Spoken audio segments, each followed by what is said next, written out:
Buenas tardes. Hoy tenemos el honor de que cierre este ciclo de conferencias sobre los huertos, los jardines y los bosques salvajes del Oriente a Vicente Ruiz García, doctor en Historia, profesor tutor y secretario del Centro UNED de Jaén.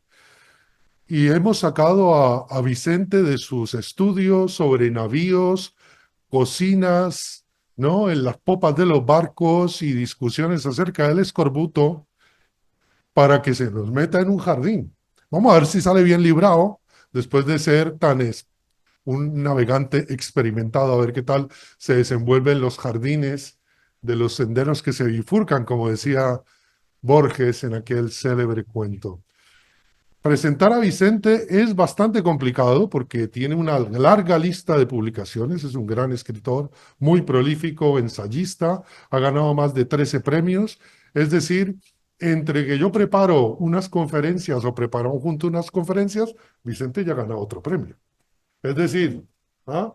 Es decir que la cosa no es tan sencilla y bueno, afortunadamente está entre nosotros y yo le agradezco mucho que haya aceptado la invitación. Ha escrito también un libro magnífico sobre el patrimonio cultural de Úbeda que está disponible online, un libro de más de 500 páginas. Es un libro fantástico y que, bueno, yo tuve que leer un poco también para preparar, cuando hice la propuesta de estas conferencias para el Vicerrectorado de Divulgación Científica de la UNED. Pues es su turno de palabra, esperemos que sepa entrar y salir del jardín. Muchas gracias, Vicente. Gracias.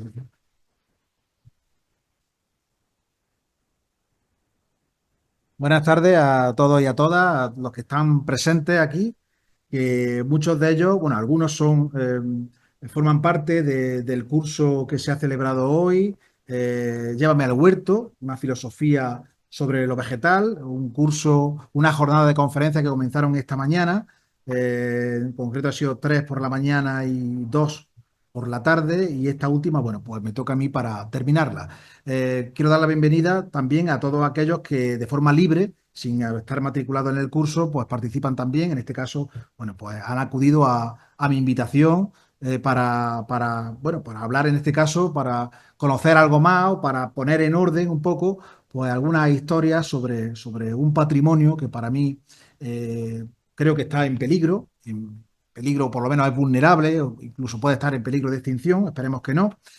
Y también cómo ha evolucionado el paisaje en nuestra ciudad, una ciudad que es patrimonio de la humanidad, una ciudad que, bueno, no nos cansamos de decir que tiene monumentos, iglesias, palacios, conventos, que los podemos ver, que han ido evolucionando también, pero hay a veces un episodio, una parte de nuestra historia que es los alrededores de Úbeda, el paisaje, que ha evolucionado de una manera también tremenda. Y creo que hoy vamos a hacer, bueno, pues una pequeña exposición de cómo ha ido evolucionando y cómo ha cambiado ese paisaje que hoy observamos, que no siempre fue así como todo el mundo deducirá.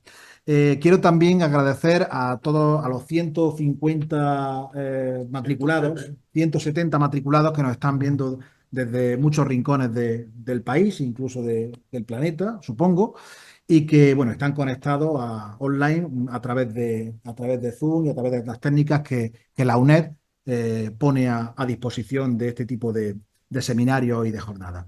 Y bueno, y por supuesto quiero agradecer a José Higuera que haya confiado en mí, el que hace ya bastante tiempo que pensó en hacer alguna actividad relacionada con la huerta de Úbeda, con los huertos y con todo lo que era el paisaje vegetal.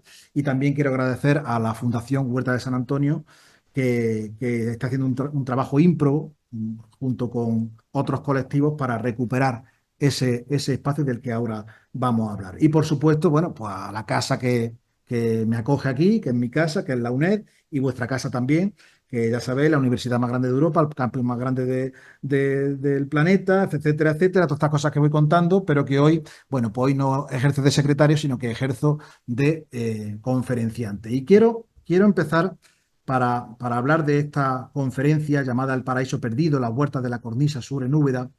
Quisiera que nos trasladásemos en el tiempo y nos trasladásemos pues al principio de todo. Hace 5.500 años aproximadamente, el mundo era totalmente distinto. el paisaje de África era completamente el de Europa, el de Próximo Oriente era totalmente diferente al actual. El desierto del Sáhara había llegado hasta prácticamente el norte del continente africano y en Oriente Próximo la civilización sumeria en Uruk, concretamente en Ur y en Uruk concretamente, pues sus habitantes conocían no solamente la agricultura y la ganadería, sino conocían también la domesticación de los metales, la fundición del bronce, la rueda, que la empleaban además para en aquel momento utilizarlo en los alfares de Próximo Oriente y además habían ideado un sistema revolucionario para contabilizar las mercancías que vendían y compraban, con unas tablillas de barro, de tal manera que hacían incisiones y de esa manera pues habían inventado nada más y nada menos que la escritura. Los sumerios en Próximo Oriente habían entrado en la historia. Y mientras tanto en Europa, en la península ibérica, pues seguíamos en la edad de piedra, en el neolítico final, donde prácticamente pues nos podíamos encontrar algunos ejemplos de pobladores en el norte de la península ibérica, la cultura de los sepulcros de fosa, unos hombres y mujeres que habían llegado desde Oriente, también algunos pueblos que habían llegado al sureste de la península, también desde el Mediterráneo oriental. Era muy difícil encontrar a seres humanos en el solar de la península ibérica, salvo en un lugar, en lo que hoy conocemos como la era del Alcázar, lo que hoy constituye el núcleo, el germen, el corazón de nuestra ciudad. Una ciudad que en el 3500 a.C., mejor dicho, un poblado, estaba habitado por hombres y mujeres que habitaban en un espacio, en, en una meseta elevada, desde donde podían contemplar un bosque de pinos, de abedules, que se prolongaba hasta las sierras de Cazorla, Segura y Las Villas. Es decir, esos pinos salgareños que contemplamos en Cazorla o en Segura llegaban hasta prácticamente lo que era la era del Alcázar. El bosque era generoso, daba caza, eh, ciervos, gamos, jabalíes, corzos, conejos, habitaban en la espesura y eran parte de los nutrientes, de las proteínas que consumían aquellos hombres y mujeres de Úbeda. Unos hombres fuertes, al igual que las mujeres. Unos hombres que eran más longevos que ellas, ya que normalmente a partir de los 14 años era muy difícil encontrar mujeres en este lugar, ya que muchas morían en los partos. Unos hombres y mujeres que además tenían unas casas redondas en donde enterraban a sus muertos y además también tenían cierta sensibilidad artística, hasta el punto de que eran capaces de tallar un hueso de lince como el que ustedes pueden ver en la imagen, lo cual también nos refleja que ese felino, que hoy es el más amenazado del mundo, pues también habitaba por la espesura de nuestros pinares y posteriormente de otros espacios que serían los bosques que se irían transformando como iremos viendo. Aquellos hombres y mujeres, aquellos primitivos habitantes de la era del Alcázar, eran cazadores, eran recolectores de frutos silvestres, pero también conocían la agricultura. Había una pequeña parte del entorno de Úbeda en donde había llegado la ganadería, donde había llegado especies como el trigo, como el mijo, como la escaña, que eran cultivadas por las zonas que rodeaban a lo que hoy es nuestra ciudad. Además, era muy normal que pastoreaban con caballos, con cabras, con ovejas, y además la arqueología, bueno, pues nos da ese testimonio y ese resultado de todo el aprovechamiento que hacían de aquel bosque aquellos primitivos habitantes de la era del Alcázar. El paisaje cambió en el año 2200 a.C., 1700 años después de cómo hemos iniciado esta aventura. Esa aventura humana de la era del Alcázar, de la primitiva Úbeda, en donde ya desapareció aquel bosque de pinos laricios y de abedules. Ahora el bosque se había transformado en un espeso manto de encinas húmedo, todavía era húmedo, todavía se podían ver la escarcha, a veces incluso hasta la nieve. Y aquel lugar además fue muy habitual la incorporación de otro habitante, en este caso otro animal doméstico como fue el cerdo, que también fue una fuente de proteína a partir de ese momento. Estamos hablando del año 2200 antes de Cristo. En ese lugar se fue transformando poco a poco el territorio, hablamos del año 2000 antes de Cristo, en donde ese bosque de encinas, espeso, húmedo, pues se fue transformando en lo que conocemos, lo que los geógrafos conocen como la garriga, como un bosque estepario donde cada vez hay menos encinas y por otro lado también cada vez hay más matorral. Aparece sobre todo en todo tipo de árboles, o mejor dicho, de arbustos aromáticos, lentisco, adelfa, y sobre todo, bueno, pues aquellos habitantes se dedicaron al pastoreo de las cabras, de las ovejas, y seguían también con el cerdo. A partir del año 1700 a.C., conocemos prácticamente nada del poblamiento de Úbeda. Se dice que Úbeda es la ciudad más antigua de Occidente porque datos contrastados por la Universidad de Huelva, por un equipo de investigación, pues no ha ido relatando, ese relato que yo he ido haciendo, forma parte de esas investigaciones arqueológicas que nos hacen pensar que hace 5.500 años había pobladores en la ciudad, pero a partir del 1700 a.C. los registros arqueológicos no nos dan más información. No quiere decir que no existieran habitantes, que no hubiera primitivos ubetenses desde el 1700 a.C. hasta el siglo IV, pero prácticamente no encontramos nada. Lo único que encontramos es una cantidad de restos que se fueron diseminando, que se fueron colmatando y que de alguna manera pues, han ido ocultando un pasado que en otros restos, en otros sitios de la provincia de Jaén, pues es bastante conocido o al menos hay bastante representación. Hablamos, por ejemplo, de la cultura ibérica, una cultura ibérica que está prácticamente en muchos lugares de la provincia y que aquí pues prácticamente no se ha encontrado nada. Hablamos también de la cultura romana. Es verdad que hay restos de fragmentos de sigilata que se encontraron en su momento en los yacimientos concretamente en las obras que se hicieron en Santa María de los Reales Alcázares y también en la cárcel del obispo, en donde participaron entre otros Marcelino Sánchez, que está aquí al fondo y que sin duda puede dar fe de ello. ¿Qué pudo haber? Posiblemente una vilae romana, agropecuaria, pero habitada por muy poca gente. Es decir, la población evidentemente se fue reduciendo y es verdad que poco a poco van saliendo novedades y nuevas aportaciones que da la arqueología y posiblemente dentro de poco tiempo tengamos noticias sobre un periodo, ese vacío que hay entre prácticamente 1700 a.C. hasta el siglo IV.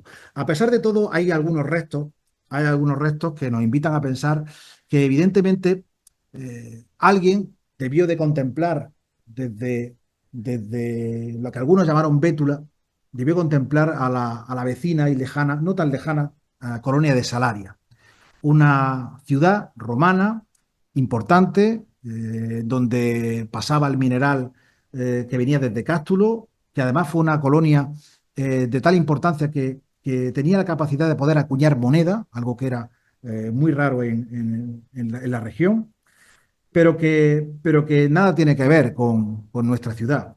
Posiblemente, como insisto, alguien desde aquel promontorio llamado Bétula, o al que algunos le llamaron Bétula, pues contemplaría esta ciudad de Salaria sin saber que bajo sus pies pues había nada más y nada menos que 4.000 años de historia por lo menos.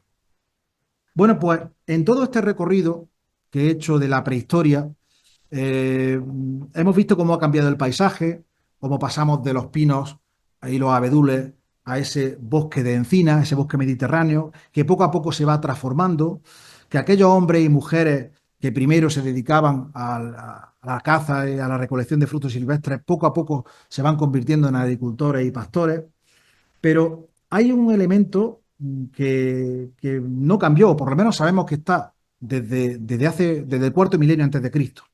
Y es que las semillas, la arqueología pues nos demuestra que hay semillas de trigo, de escaña, de habas, de arveja, arveja era una especie de guisante que se han encontrado por todo lo que sería la zona que actualmente conocemos como las huertas, lo cual nos deduce o llegamos a la deducción de que esas huertas pues ya se cultivaban desde tiempos prehistóricos. Lo cierto es que hay un vacío a partir del siglo IV y hasta el siglo VII y ya tenemos que hablar de la ciudad de Úbeda como tal cuando, cuando llegan los musulmanes. Eh, Según cuenta la tradición, eh, a la muerte de Abderramán II, el valí de Jaén, Hussein ben Abdelaziz, fundó o fortificó la ciudad de Úbeda en torno al año 852 después de Cristo. A partir de ahí nacía Úbeda, Úbeda de los árabes, Ugadat, y a partir de ese momento pues nos encontramos con una civilización por la cual durante 400 años al menos la ciudad de Úbeda pues, estaría inundada de zocos, de mezquitas, y en donde el muecín rezaría a Alá desde el alminar de la mezquita mayor, de la mezquita Al-Jama, diciendo aquello de Alá el único Dios y Mahoma su profeta. Durante ese tiempo, digamos que la zona del Alcázar fue originariamente el corazón, siguió siendo el corazón de la ciudad, pero a poco se fue extendiendo el núcleo urbano más allá.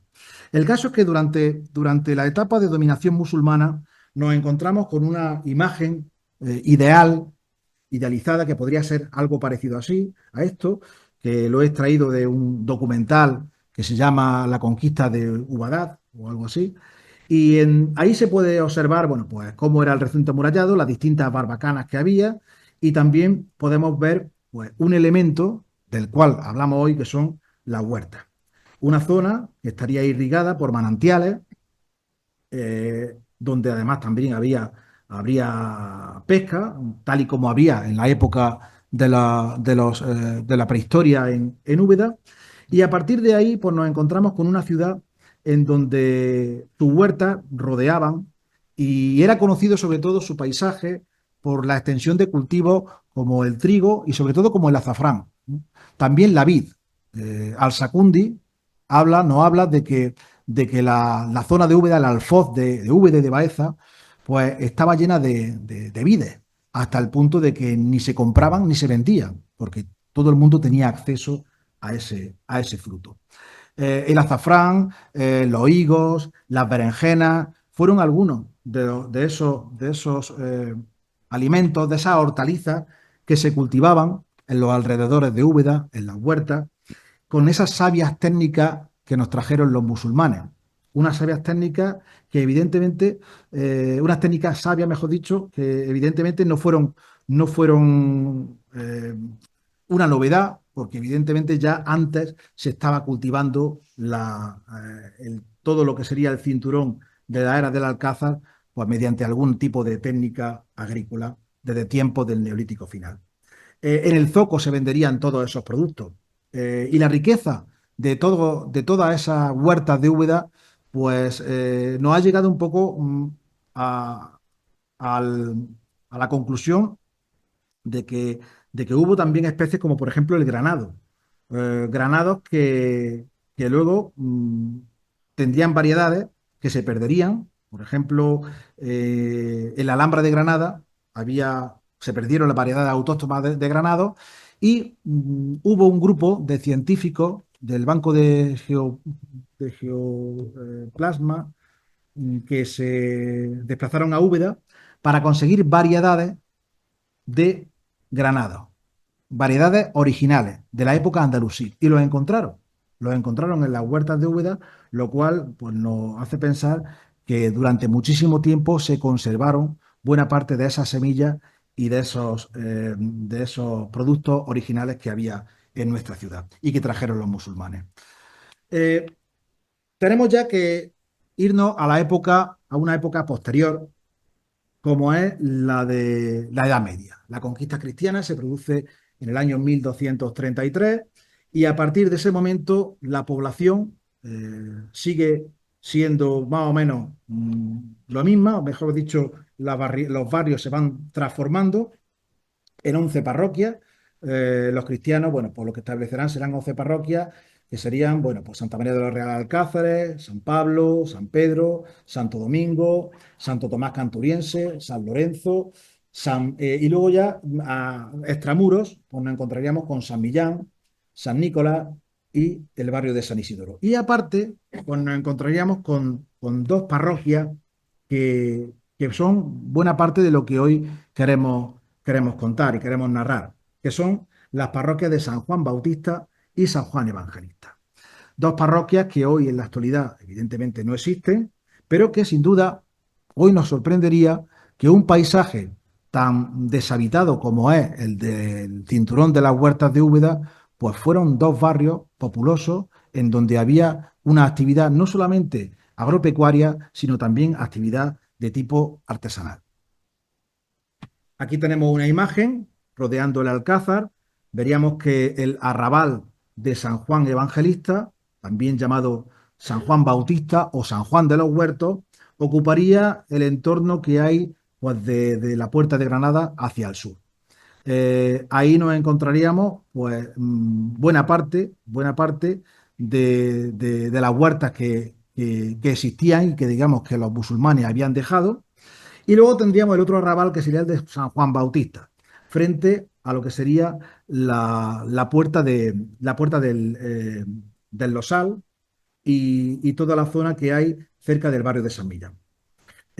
San Juan Bautista también tendría una parroquia con su mismo nombre y esas serían, digamos, las dos parroquias, los dos cinturones que hoy ya no existen y que forman parte de ese entorno en donde convivieron la actividad agropecuaria con la actividad artesanal. Por ejemplo, esa actividad artesanal pues fuera de las tenerías. Las tenerías, pues como muchos de ustedes saben, se trata de una artesanía ligada a lo que es la industria del cuero, de las pieles y además también del tintado de algunos tejidos. Ese tipo de industria fue muy habitual hasta el punto de que uno de los barrios, como bien nos ha explicado en sus libros Juan Ramón Martínez Elvira, bueno, pues había nombres de calles que daban título a ese tipo de actividad industrial. La calle Tenerías, junto a otras 8 o 10 calles que había en el barrio de San Juan Evangelista y de igual manera en el barrio de San Juan Bautista. Eran calles, o sea, era zona totalmente urbanizada. Porque aquí tenemos algunos restos de aquellos barrios. Los restos del ábside de la iglesia de San Juan Evangelista son los únicos que quedan de aquella iglesia. Debió ser una iglesia románica, de tardorrománica, como era lo habitual en la ciudad, de aproximadamente unos 10 metros de longitud, no muy grande, con pocas capillas, y bueno, con no demasiada feligresía, que de alguna manera, bueno, se mantuvo pues al menos hasta el siglo XVIII, porque el catastro de Ensenada del año 1752 nos sigue diciendo que existía esa parroquia, la de San Juan Evangelista. Algo parecido ocurre con San Juan Bautista, del cual, bueno, pues prácticamente no hay restos, no encontramos restos frente a la otra zona de la ciudad. Y ahí, bueno, podemos ver en las imágenes, por ejemplo, pues algunas piedras, algunos sillares de piedra decorados o algún dintel de alguna puerta o de alguna ventana que se aprovechó de los restos que hay, que todavía subsisten en aquel lugar. También nos encontramos alguna gárgola que funciona como canalón, como desagüe de alguna de las fuentes que hay por la zona, como la Higueruela, etcétera, que han formado parte de ese paisaje que actualmente son las huertas, pero que formaron en su día parte de lo que era este entorno de esta iglesia, que también evidentemente debió ser tardorrománica, más o menos algo parecido a la otra iglesia. Dos iglesias muy similares, que a partir del siglo XVIII prácticamente desaparecieron. Ruiz Prieto nos habla un poco de sus ruinas ya a finales en el siglo XIX y bueno, ya prácticamente su feligresía pasaría a engrosar, bueno, pues en el caso de San Juan Bautista, la iglesia de San Pablo, y en el caso de San Juan Evangelista, pues sus feligreses se marcharían a San Lorenzo.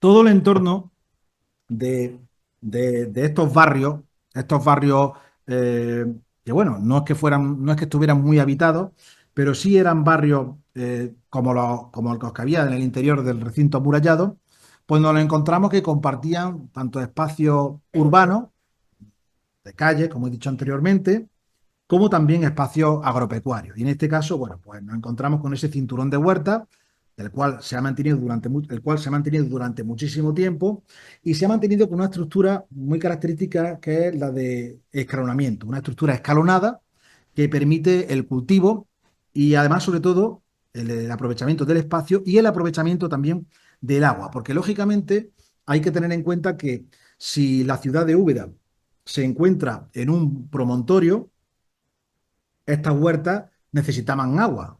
¿De dónde venía el agua? Bueno, pues lógicamente los ríos que hay tanto al norte como al sur, río Guadalimar al norte, río Guadalquivir al sur, pues son ríos que están muy lejos y que por tanto no podían abastecer a la ciudad. La ciudad se abastecía lógicamente por los manantiales y por digamos, las grietas que sufría, que tiene el promontorio, lo que serían los cerros, y de alguna manera desde el norte hacia el sur, pues se va canalizando a través de eso que conocemos popularmente como los minados.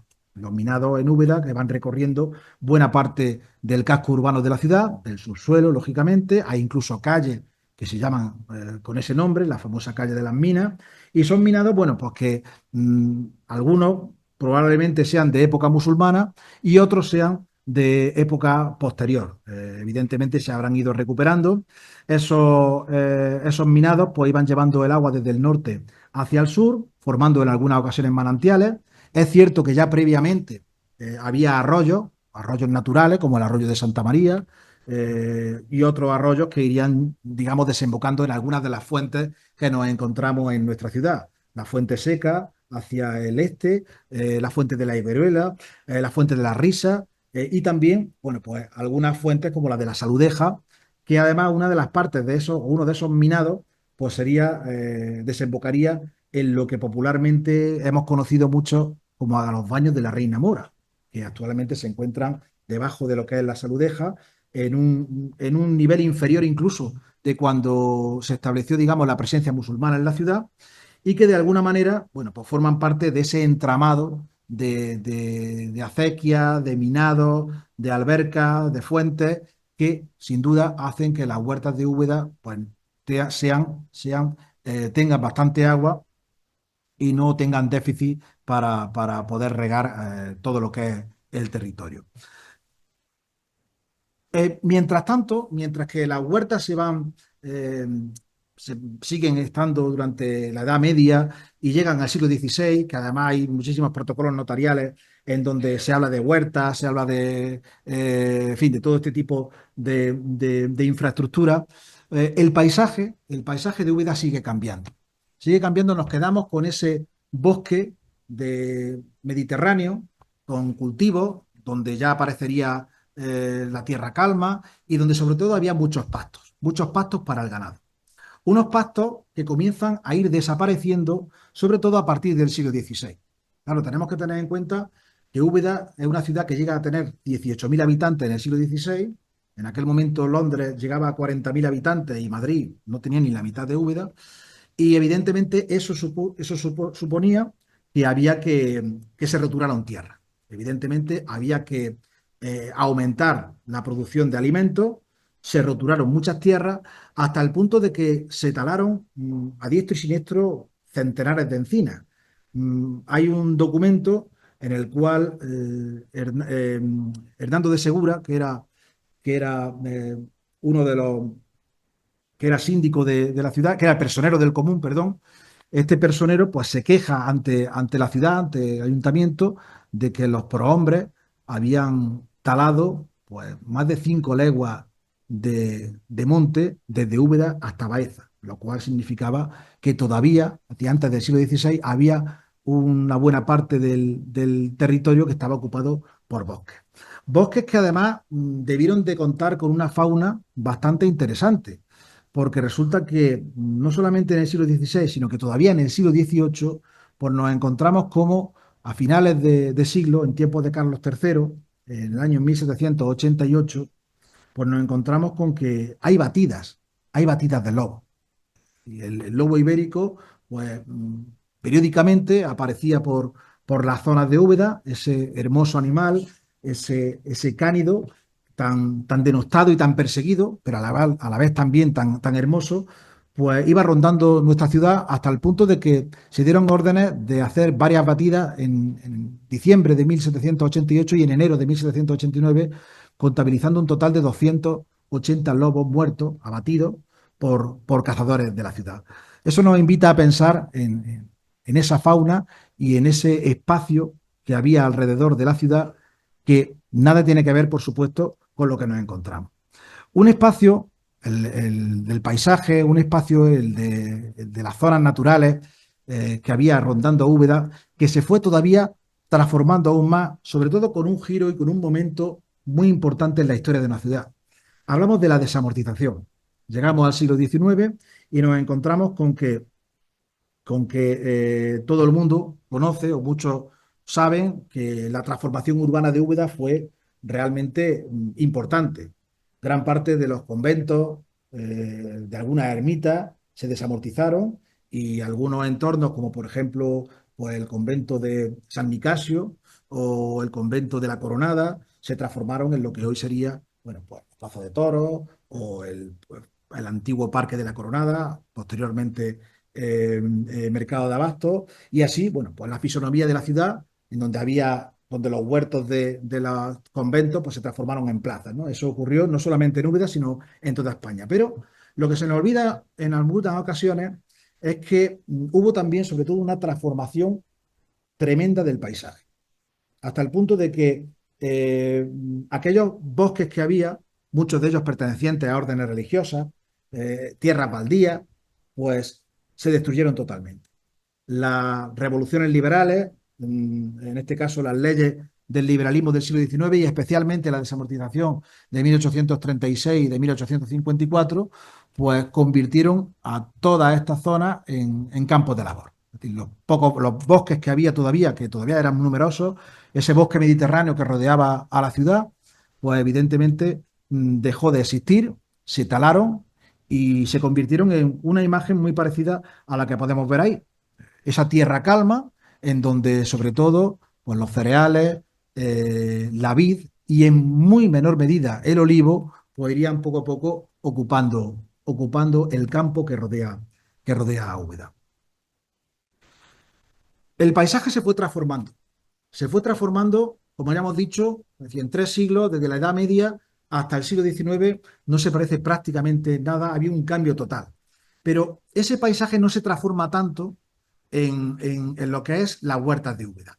Es cierto que el barrio de San Juan Evangelista y de San Juan Bautista desaparecen como zona, digamos, urbana, aunque es verdad que siguieron viviendo, pues evidentemente, hortelanos que se dedicaban a eso.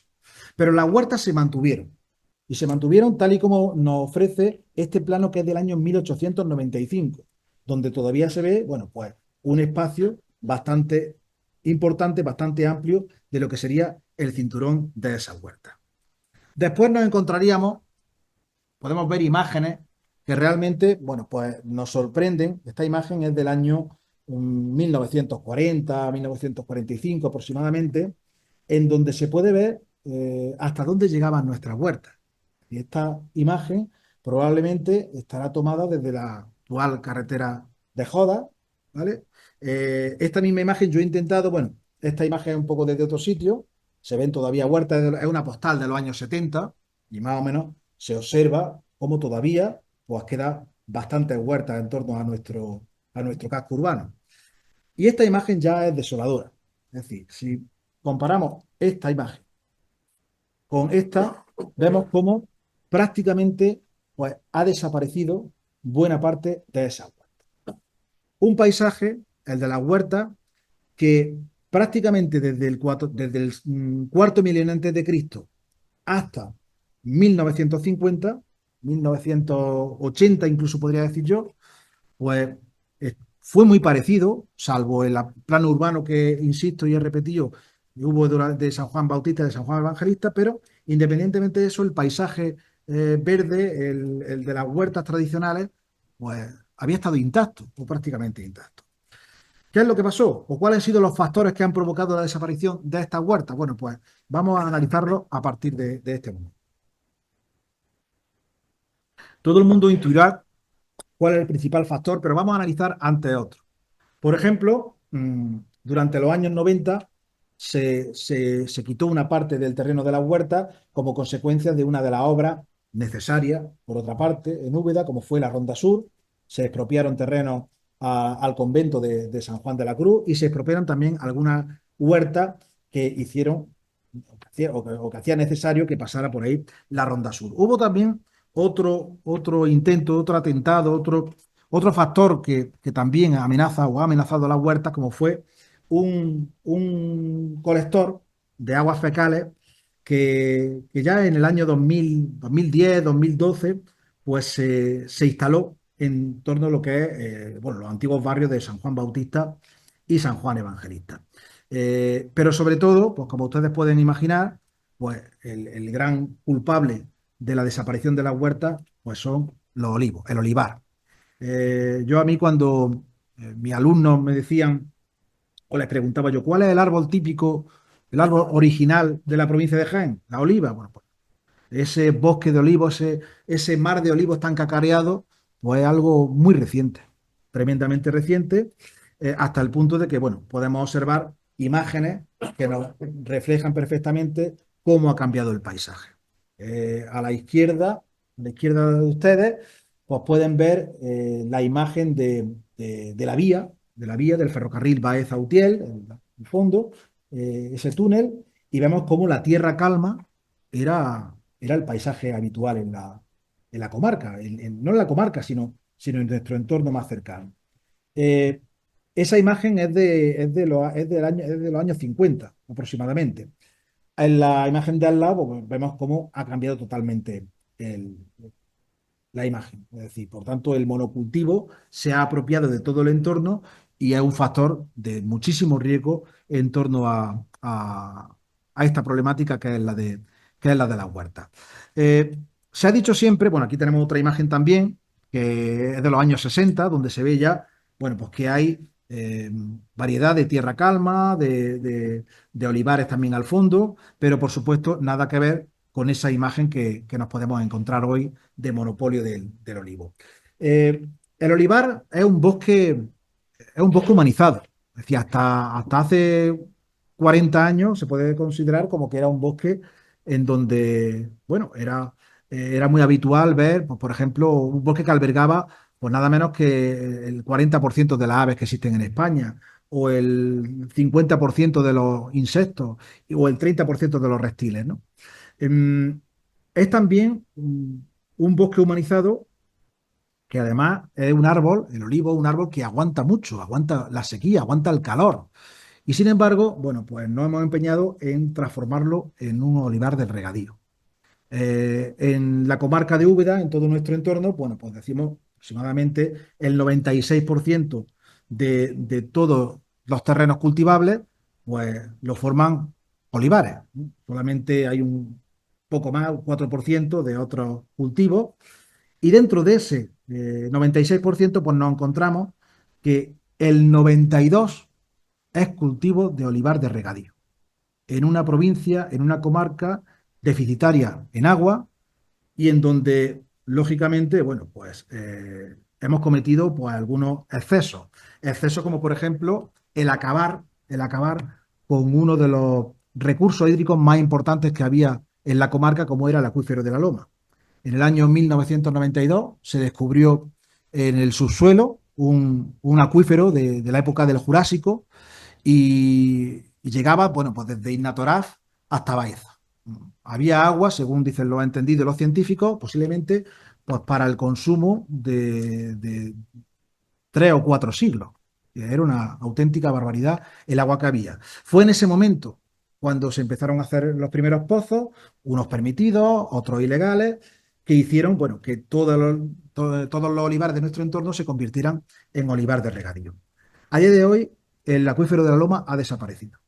Apenas queda agua, y la poca agua que queda además está contaminada de nitritos, de fosfatos, en definitiva, bueno, pues de todas esas sustancias que se le aportan al olivar para que produzca mucho más, eso sí, pero ¿a costa de qué? Pues a costa del medio ambiente y también a costa de esas huertas, como ahora vamos a ver. Eh, Evidentemente, el olivar no lo vamos a quitar. Es parte de nuestra forma de ser, es parte de nuestros recursos económicos y hay muchas familias que siguen viviendo del olivar. Pero sí es cierto que el olivar puede perfectamente convivir con esas huertas que rodean a la ciudad porque es verdad que cada vez hay menos y también hay una serie de amenazas que, como ya he dicho, pues siguen estando presentes y pueden provocar que en apenas pocos años pues se destruyan las pocas huertas que nos quedan. ¿Y por qué tenemos que conservar las huertas? ¿Qué valores tienen estas huertas? Bueno, pues tienen algunos valores que yo quisiera resumidamente que veamos. Ya hemos hablado del valor arqueológico de las huertas. Eh, Nada más que hay que darse un paseo. Esta tarde, algunos de los que estáis aquí presentes habéis dado un paseo por las huertas, creo, y bueno, habréis comprobado pues, que es un entorno en donde todavía quedan algunos restos arqueológicos que merece la pena conservar, entre otros, bueno, pues ese ábside de la antigua iglesia o parroquia de San Juan Evangelista, pero también he diseminado muchísimos restos de época medieval, de época moderna, etcétera, etcétera. También, por supuesto, valores paisajísticos. Y aparte del paisaje, de lo hermoso que son las huertas, hay que tener en cuenta también otro valor que es el de la erosión. Y la forma en la que están cultivadas las huertas en Úbeda, en bancales, hace posible que la erosión, pues, que sea una barrera contra la erosión. Eh, Valores faunísticos, la fauna urbana, es algo que a mí me fascina siempre. Nosotros tenemos un ave rapaz, que es un auténtico, yo lo considero un emblema de la ciudad, como es el cernícalo primilla. Es un ave muy especial, que está en peligro de extinción, que es vulnerable y que además nos visita todos los años en el mes de febrero. Lo hace hasta el punto de que es capaz de venir desde el Senegal, llegar a Úbeda, poner sus huevos, criar en los lienzos de muralla, en la iglesia de San Isidoro, en la iglesia de la Trinidad o en la propia Torre del Reloj, donde actualmente es la mayor colonia que existe. Y luego pues, tienen una capacidad, tienen una especie de GPS que es capaz de volverse al Senegal a finales de agosto y volver otra vez al mismo tiempo a esa misma iglesia, a ese mismo lienzo de muralla o a esa iglesia de San Isidoro, donde yo habitualmente pues suelo verlos y suelo saludarlos cada vez que vienen y no les pongo nombres porque no sé si son los mismos, pero intuyo que deben de serlo. En la muralla hace tiempo que no se ven cernícalos los primillas. Hace ya por lo menos a unos cuantos años, la muralla, me refiero a la muralla de la zona de San Lorenzo, donde habitualmente había.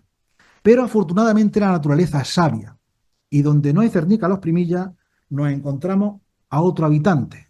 Nos encontramos al cernícalo vulgar. El cernícalo vulgar es, esta foto la hice yo con el móvil, la que tenemos a la derecha. Esa foto me la encontré un día. El cernícalo vulgar es una especie, es como el cernícalo primilla, es un poquito más gordito, un poquito más grande y tiene la característica de que vive con nosotros todo el año. Es una ave nidificante. Bueno, pues el espacio que había ocupado, que tenía el cernícalo primilla, ahora lo ocupa su pariente, el cernícalo vulgar. Esta fotografía primera, la que se ve más grande, bueno, pues fue una fotografía que hice ya hace un par de años. Estuve buscándola el otro día por el móvil a ver si la encontraba y la encontré. Y me di un paseo por casualidad. Digo, bueno, voy a dar un paseo para hacer algunas fotos, a ver lo que veo. Y me lo encontré. Si no a ese mismo, me encontré a otro encima de esa antena de televisión, justo enfrente de los miradores de San Lorenzo. Es un cernícalo vulgar que además es curiosísimo la forma en que cazan. Si sois curiosos y os gusta la naturaleza, y simplemente, y aunque no os guste, es realmente admirable cuando ve al cernícalo volar parado, quieto, en un punto en el cielo, ¿no? Porque mueve las alas, pero no se desplaza. Es el momento en el que va a cazar. Otra de las especies emblemáticas de la zona es la lechuza, o mejor dicho, era. Sobre la lechuza se ha escrito mucho. Antonio Machado hablaba de la lechuza en ese famoso poema de Se vio la lechuza volar y volar entre los campos de uva y de Baeza. Pero la lechuza cada vez es más escasa. Es escasa hasta el punto de que prácticamente ha desaparecido. La foto que tienen a la derecha es una foto tomada ya del embalse de Pedro Marín. de esa zona. Hay un proyecto muy atractivo que se llama Olivares Vivos, en donde se están recogiendo algunas lechuzas, donde se están criando y donde se puede recuperar esta ave rapaz nocturna, vulnerable, en peligro, bueno, prácticamente extinguida de nuestros campos, que ha tenido muy mala fama, porque siempre se ha dicho que cuando cantaba una lechuza se olía la muerte, pero que en definitiva nada tiene que ver, sino que es un animal, es un ave que es realmente extraordinario, que es capaz de comer al año nada menos que 2.000 ratas. O sea que no está mal la cosa. Pero nuevamente la naturaleza vuelve a ser sabia. Y cuando falta la lechuza, pues nos trae a otro nuevo individuo, el búho chico. Esta fotografía, la de la izquierda, es una fotografía tomada en los árboles de San Lorenzo. El búho chico es un animal, el ave rapaz que ha vuelto a colonizar la ciudad de Úbeda, que aparece, que está en muchos sitios, que se suele escuchar en verano el reclamo y que además es muy habitual verlo en la zona de las huertas y en la zona de San Lorenzo. Estas fotografías las tomó Pepe Tinajo porque se encontró concretamente a ese pollo que nos mira así con tanta atención y que es un animal realmente fascinante. Un animal que así a lo mejor, bueno, mucha gente puede decir, bueno, yo he visto lechuzas, pero no son lechuzas, lo que son es búhos, ejemplares de búho chico. Aquí tenemos una imagen de un búho chico, que a lo mejor al verlo nos puede recordar una lechuza, pero no lo es. La lechuza prácticamente ha desaparecido, pero, pero, pero el búho chico es el que ocupa su lugar. Y luego tenemos también a otro habitante que es el autillo. Es una especie de un búho real en miniatura, un mini búho real, que también nos lo encontramos en el entorno de todo lo que es desde la cava y por toda la huerta. Allí habitualmente cazan ratones, cazan lagartijas, en fin, todo tipo de roedores y sin duda pues forman parte también de ese paisaje y de ese patrimonio que está en vías de extinción, como digo, de las huertas. Un patrimonio que además forma parte de esos valores patrimoniales que hicieron de nuestra ciudad pues merecedora, junto con la vecina Baeza, de formar parte de ese elenco de ciudades que son patrimonio mundial, patrimonio de la humanidad, como solemos decir. Normalmente la gente dice Úbeda es patrimonio de la humanidad, pero toda Úbeda no es patrimonio de la humanidad. Digamos que hay distintas zonas. Hay una zona, eso el que se haya leído mi libro de 20 años después, pues lo sabrá. Pero bueno, para los que estén esperando la película, yo se la cuento antes. En un principio tenemos la zona VIP, que será, bueno, que es, como todo el mundo sabe, la Plaza de Vázquez de Molina, junto con el Palacio de Francisco de los Cobos, futura sede de la UNED, por cierto.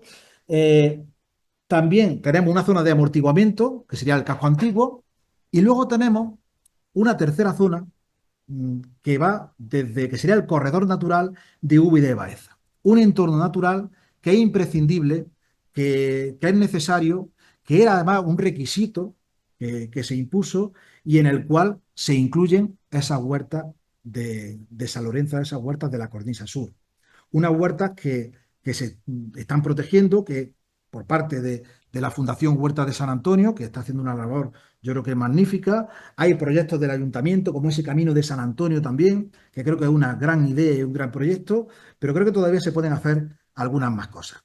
Y luego tenemos los valores que a mí más me gustan, que son los valores saludables, los valores del sabor. Yo todos los sábados cojo por la mañana, voy con mi carro de la compra y voy a Ginés Correbuela y le compro pues esos magníficos tomates de piel de doncella. Esos son los que compré el sábado, todavía le quedan. El cambio climático o el cambio o de lo que sea hace que todavía a esta altura, en noviembre, todavía queden tomates de piel de doncella o calabacines o tengamos o esos pimientos o en definitiva o esos pepinos cuyo olor es realmente pues es extraordinario, ¿no? Yo creo que es un patrimonio, el de la salud, el del sabor, que sin duda pues también es algo más que debemos de proteger y debemos de conservar. Eh, Ginés Correbuela forma parte de esa familia, su primo es el famoso de los bocadillos, él también se ha ido ahora a Telecinco, el martes pasado estuvo en Telecinco en un programa. Yo añadiría, por tanto, una nueva amenaza a la huerta de Úbeda o a los hortelanos, Telecinco, ¿eh? Porque se están yendo todos allí de vez en cuando y por tanto es una auténtica amenaza. fuera de broma, yo quisiera terminar mi intervención pues, con alguien que se ha criado en la huerta, que valora la huerta y que sin duda, bueno, pues es un ejemplo a seguir, nada menos que nuestro paisano, príncipe de Asturias, o sea, premio príncipe de Asturias, no, premio príncipe de Asturias, en donde, bueno, a lo largo en toda su trayectoria, bueno, hay algunos fragmentos que realmente son extraordinarios. Y voy a leer este último para concluir, del jinete polaco. Cada día al amanecer, no puedo leerlo porque se ve ahí, espérate, aquí sí se ve algo, vale, vale.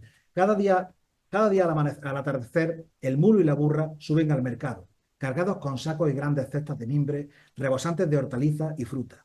Sobre todo ahora, en los meses de verano, cuando la tierra no se cansa nunca de producir suculentas maravillas que a la mañana siguiente se acumulan en un orden magnífico sobre el mostrador de mi padre, en un esplendor planetario, de tomates rojos y macizos, rotundas berenjenas moradas, sandías como bolas del mundo, ciruelas de luminosidad translúcida, melocotones con una pelusa de mejillas fragrantes, cerezas de un rojo dramático de sangre, higos perfumados, pimientos rojos y verdes, y guindillas de un amarillo muy intenso, patatas grandes y de formas rocosas como meteoritos, rábanos que salen de la tierra con una maraña de finas raíces embarradas, y al lavarse bajo el chorro frío de la alberca, revelan un rosa casi púrpura. Cebollas con cabelleras de medusa. Según vaya terminando el verano, llegarán la uva y la granada, que al partirse revelan en su interior una lumbre de grano jugoso, tan roja como los fuegos centrales de la Tierra, que son de hierro y de níquel fundido, hirviendo a 6.000 grados de temperatura. Las huertas son un patrimonio que debemos conservar, un patrimonio material, un patrimonio en donde hay valores como la arqueología, como el paisaje, como el sabor, como el propio patrimonio mundial de nuestra ciudad. Pienso que debemos de rescatarla por el valor que tiene, nostálgico, por el valor para la salud. Y creo que gracias a charlas como esta o cursos como el que hemos hecho esta mañana, a la labor de, insisto, la Huerta de San Antonio y a la de todos y cada uno de nosotros, yendo, por ejemplo, a comprar al mercado, pues podremos sacar de la extinción, del borde de la extinción, a este lugar, a este paraíso que son las huertas de Úbeda. Muchísimas gracias.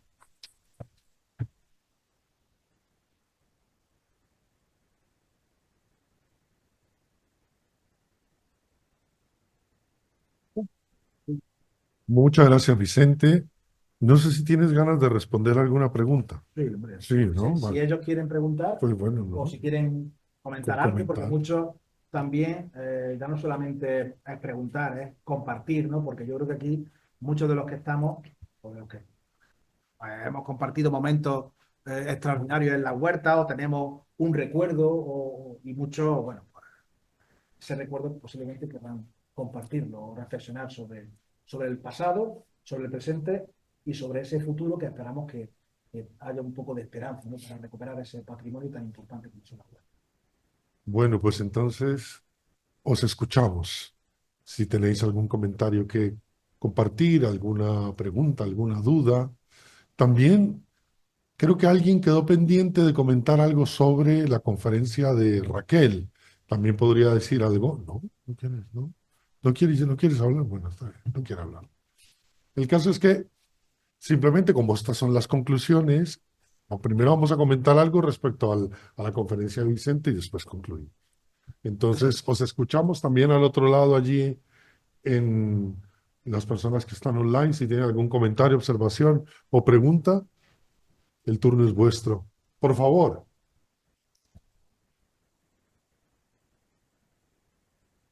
A ver, Juan, di. Ah, bueno, pues así empiezan todos los libros, con una conferencia. Pero bueno, de momento mis tareas en la UNED me impiden. Pero bueno, sería interesante, la verdad, poder hacer algo, sobre todo algo divulgativo, ¿no? Más que...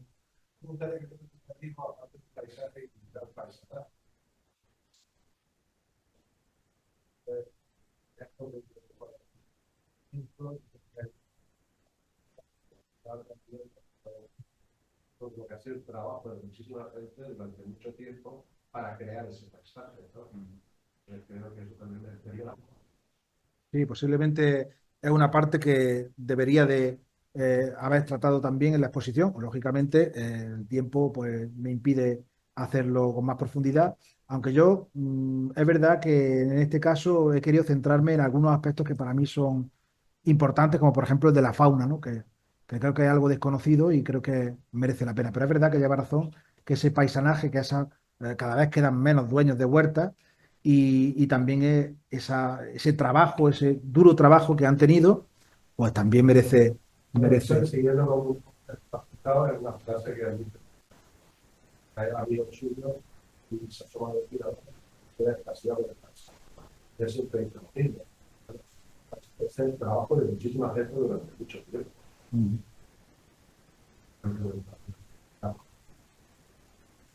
Tenemos otro comentario, pregunta. Yo de todo, Vicente, agradecerte esta conferencia, porque hay gente que hemos vivido, y hemos vivido el tema del paisaje, este de la huerta, pues de verdad me ha emocionado, a mí personalmente me ha emocionado.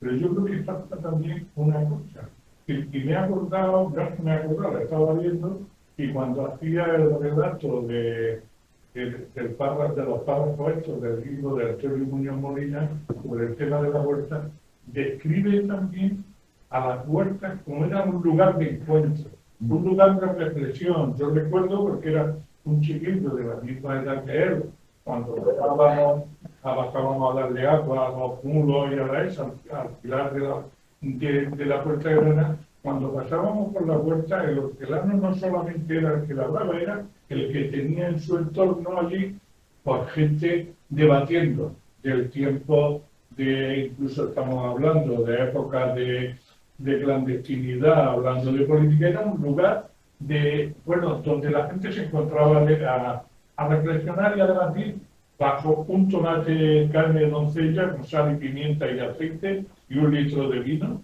Y además me acordaba de situaciones como, por ejemplo, la huerta de la Higuera, en esta que tú describes en la parroquia de San Juan Bautista.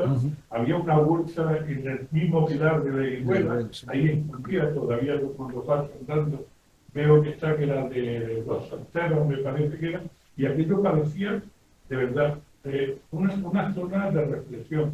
Yo creo que además, la huerta, además de eso, y también viene con la historia de cuando las huertas se hacían en los conventos, como tú has descrito, eran también lugar de reflexión para eso. Yo creo que esa es una cosa que había también, que además de recuperar, y estamos todos de acuerdo con temas medioambientales, etcétera, etcétera. Yo, dedico en la materia agrícola, siempre he criticado muy mucho, nunca he sido comprendido el cambio al monocultivo del olivar en Úbeda. Se perdió muchísimas cosas, tú lo has descrito, pero por último decir eso, yo creo que habría que reflejar también a la hora de describir la huerta que era un lugar de encuentro de mucha gente, hasta de los chiquillos cuando salíamos a la calle. Yo me acuerdo de la huerta de San Antonio, del abuelo de Manolo, allí por la carretera por San Antonio, bueno, por la carretera hacia la carretera Baeza. Y ahí siempre había vida, ¿no? Además de la vida vegetal y todo eso. José Luis Villacañas, que estuvo hace poco tiempo, pues nos hizo un paseo muy bonito por la huerta y él decía que a diferencia del campesino, de la vida del campesino, el hortelano era distinto. Entonces, mientras que el hortelano daba pie a ese debate, a esa reflexión, a sentarse debajo de una higuera y compartir un tomate y charlar de lo divino y de lo humano, el campesino no hablaba de nada. O sea, era totalmente distinto. Entonces, diferenciaba muy bien lo que era la vida del campesino con la vida del hortelano. Y digamos, esa visión, un tanto incluso filosófica, ¿no? Que yo creo que habréis debatido sobre ese tema que tiene, la diferencia entre ambos. Eso José Luis Villacañas lo hace muy bien. Marcelino. Creo que entonces no da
Puede ser posible siempre que sea rentable para el hortelano también. Ya, si el cultivo del olivar ha sido rentable por una serie de ayudas, pues probablemente habrá que implementar otro tipo de ayuda a la huerta, ¿no?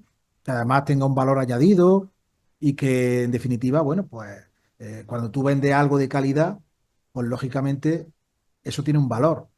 Y por tanto, pues si quieres consumir productos saludables, esos tomates de piel de doncella que hemos dicho, y los quieres diferenciar de otros, realmente los tendrás que pagar más caro, o tendrás que, en fin, en definitiva, pues crear todo tipo de, en fin, intentar dar algún tipo de ayuda, algún tipo de incentivo para que evidentemente sea rentable esa vida que sigue siendo dura, lógicamente, que no es una vida fácil la del hortelano.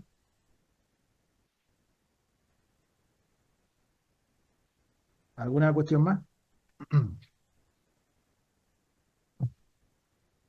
Bueno, si no tenéis más cuestiones, entonces vamos a entrar como en unas breves conclusiones, ¿no? Y nada, yo primero quiero agradecer al Centro UNED de Jaén, Úbeda, la acogida de estas jornadas que han transcurrido desde las descripciones de los paraísos deseados que hay en los huertos y los jardines y el esfuerzo que significó la expulsión del paraíso, esfuerzo que se representa en el trabajo de los hortelanos, lo que ha pasado a través de distintas tradiciones. Una primera que se remonta al misticismo ibérico, que se transmitió al arte colonial mexicano, que muy bien lo ha presentado Fray Héctor. Luego lo vemos en los casos de aprendizaje en la Edad Media, de cómo las personas se reunían en los huertos y en los espacios verdes, dado que en la época los espacios urbanos y verdes eran completamente continuos, entonces los espacios de enseñanza también lo eran. Por lo tanto, queda del pasado esa huella de no hay una división, digamos, tajante o estricta entre espacio urbano y espacio verde, entre espacio natural y espacio artificialmente generado por el ser humano. Entonces hay una convivencia de esa naturaleza y por lo tanto la enciclopedia del mundo se presenta no solo para el encuentro de las personas, sino el encuentro de las personas con la naturaleza. Después tuvimos una presentación relacionada con las distintas formas en las que hay un jardín, no un jardín reglado por el ser humano, pero sí el jardín externo a nosotros, como es el caso de la India, donde el respeto de la naturaleza como está es la práctica espiritual por excelencia. Es decir, así como se refleja el peligro de la selva externa, esos mismos peligros están en el interior. Y el cuidado que tú tienes de esa espiritualidad interior, de ese jardín interior, es el que permite que haya cuidado del jardín externo. Y finalmente, Vicente, con esta exposición aterrizada de un patrimonio que se remonta a 5.000 años antes. Patrimonio que, como bien lo indicas, Marcelino, está en el territorio y aún en el territorio lo identificamos. Y naturalmente los aportes de Manuel cuando pregunta ¿y dónde están los paisanos? En la mayoría de los casos, las descripciones de los jardines que hemos visto a lo largo de esta jornada no tienen sentido sin sus paisanos. Paisanos que están meditando debajo de unos árboles, paisanos que se encuentran en los jardines y hacen exposiciones de cómo cultivan la amistad y el amor las personas, o cómo los relatos bíblicos se crean y se establecen ritualmente, naturalmente como han inspirado a las fuentes cristianas a partir de la Biblia, de la primera redacción de la Torá, vemos que todo está relacionado con estos ciclos vitales de la vida vegetal. Entonces, el mensaje es, tenemos que tocar la puerta de la administración para que el huerto deje de ser digamos, esta forma intelectual para que otra vez esté fuera de nosotros, ¿no? Está dentro, está en los libros, está en las tradiciones, discutimos permanentemente sobre él, está en la historia, hablado sobre el Vicente, es aquí inmediato, tanto los paisajes intervenidos y creados artificialmente, como también los paisajes del huerto, que también nos benefician. En este momento yo estoy salivando nada más pensando en los tomates piel de doncella. Espero salir y encontrar alguno por ahí, ya me dirás dónde lo encuentro. Complica la cosa. Tal vez en tu casa, ¿no? Bueno, el caso es que... Con sal gordo. Con sal gordo, un poco de aceite. Sí. Y bueno, y el vino. El caso es que podemos de alguna manera crear esta idea de existe alrededor del pensamiento, la obra literaria, la cultura religiosa, un mundo aterrizado con paisanaje y con comunidad. Entonces, lo que queda por delante es más trabajo, Manuel. ¿Qué vamos a hacer? ¿No? Bueno, muchas gracias por vuestra presencia. Gracias, Vicente.